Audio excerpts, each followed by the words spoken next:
Are we ready to go? Okay. I'm Dean McAllister. I'm one of the fire information officers with the Telegraph Fire. I'd like to give you an update this afternoon on what has been going actually on in the fire. There's a lot of concern about smoke and that sort of thing, and so we'll talk about some of those issues as well. As we start around the fire, basically we have fire people stationed and fighting the fire all the way around over to here. So we've got people, 750 people scattered around the landscape doing a number of different things, but the objective, of course, is to put out the fire. Down in what we call the battle axe area, from here all the way around to Superior, there has been very moderate fire activity. It has not grown much. We are having a lot of success with holding it where it is.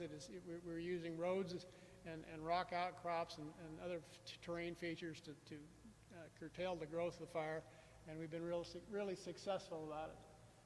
There is one area,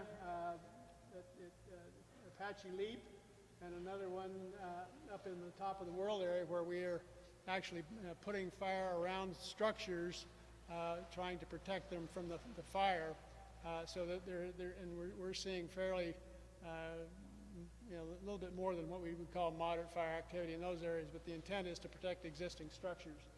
As you get further up along 60, going up toward the Claypool area, that area is holding real well, with the exception of one area near the mine.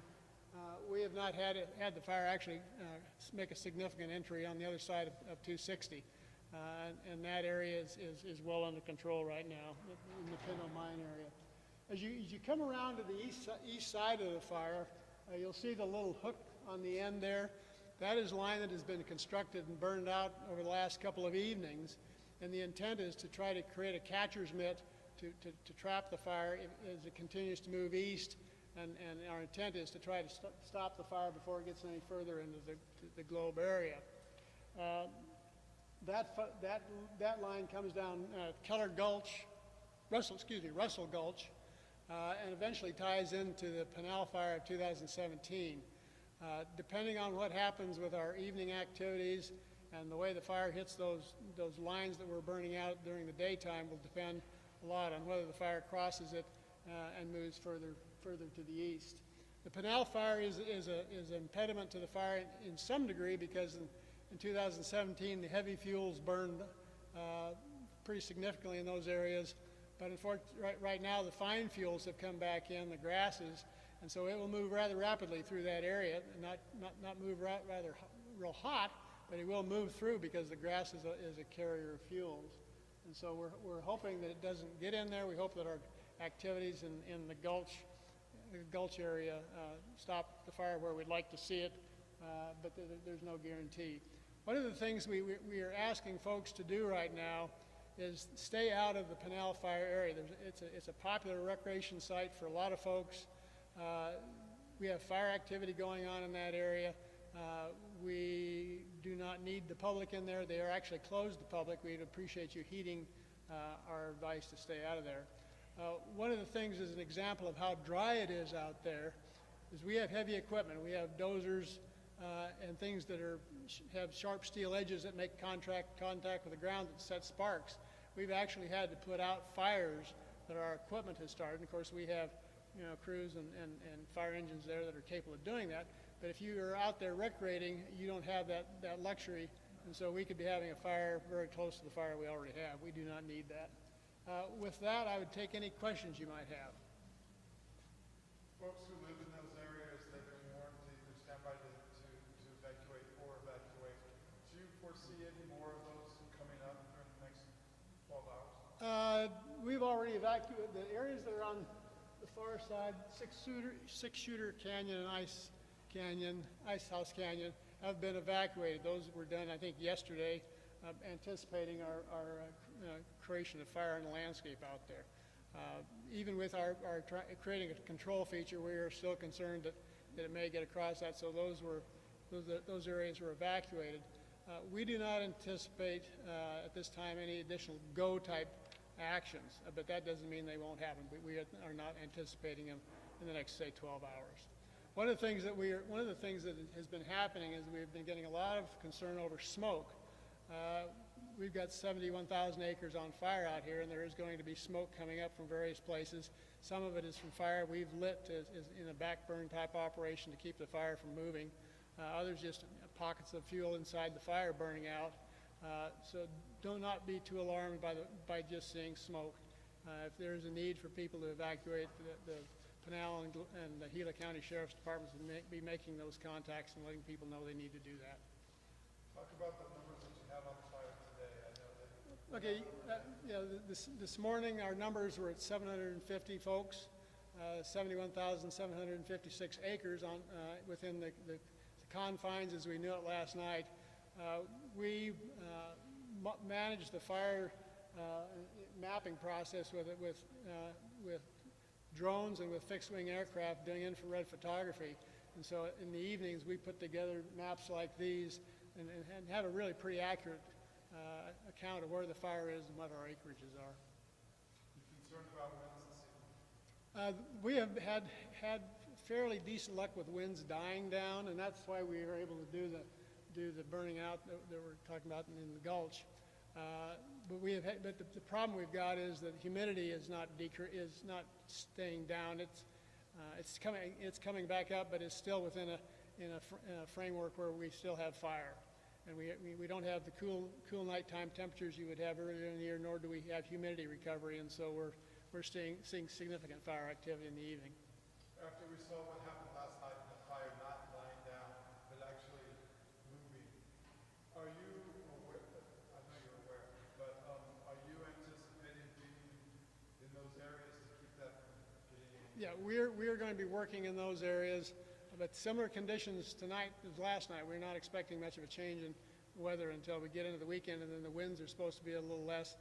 But unfortunately, the temperatures are going up, and which becomes a problem with our firefighters as far as hydration. So it's a mixed blessing. The winds die down, but the temperatures are going up.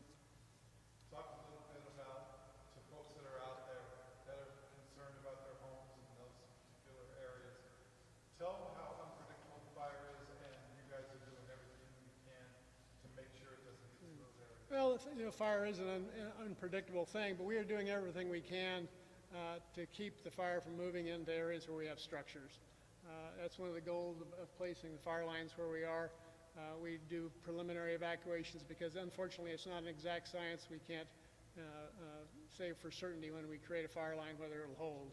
And so we do evacuations, and sometimes people come back and say, why do I have to be evacuated?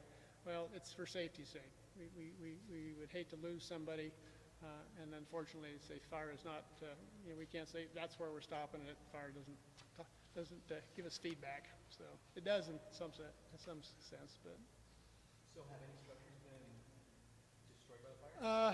We are aware that some structures have been damaged by the fire and possibly destroyed. We are in the process of investigating that. That is the purview of the State Fire Marshal's office, and we are waiting for feedback from them before we announce any structure lost.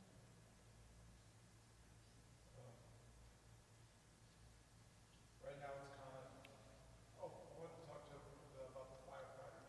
You've got 700 and some odd firefighters in there right now. How are they doing? Any injuries? Anybody? Switch them out real quick. We have had some moderate injuries, but nothing that's consequence. Our biggest problems are hydration and making sure people drink enough fluids to be able to do the job. They can mitigate by resting certain periods. Unfortunately, the people at night are not getting the rest they would like because it's hot in the evenings. People are working long shifts. Both the days and the night shifts are working long shifts, and so it is difficult in this environment for everybody to get rest. But we do manage. We have work rest guidelines that we follow, and we do our best to allow people to mitigate their sleep and their work. For those people that are still in their homes that have not been evacuated yet, is there anything that they can do to prep the property in any way to lessen the damage? Well, there are a number of things. Of particular concern is if you're living in an environment where you have ponderosa pine or large oak trees around your property where you have leaf residue on your roofs. That is one of the best things you can do, also raking it away 50, 60 feet away from the structure boundaries, because you do not want to get flame in contact with your foundation or your roof. And there are a lot of times where we have found where people who've done prep work on their homes before a fire has come through, their homes have been saved, where the ones next to them have been burned because people didn't take some basic precautions about clearing areas around their house.